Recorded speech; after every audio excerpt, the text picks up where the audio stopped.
था कल परसों एगो गाना आई एंगल म्यूजिक से और एकरे बाद बड़ा बा बहुत भाइयों का कमेंट आ रहा है कि काला ओढ़नी गाना कब आवता भैया।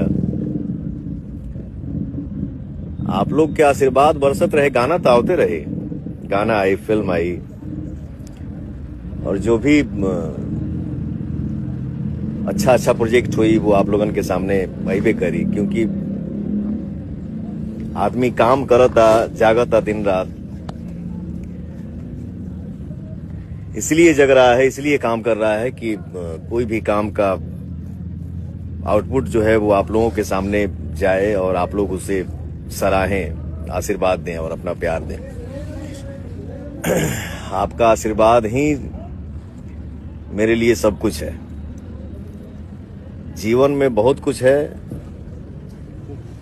लेकिन कुछ भी नहीं है, और जो कुछ भी है मैं डंके के चोट पे बोलता हूं, आप सबके आशीर्वाद के दम पे है, और मेरे पास कुछ नहीं है। जो भी है आप सबका प्यार है, दुलार है और आशीर्वाद है।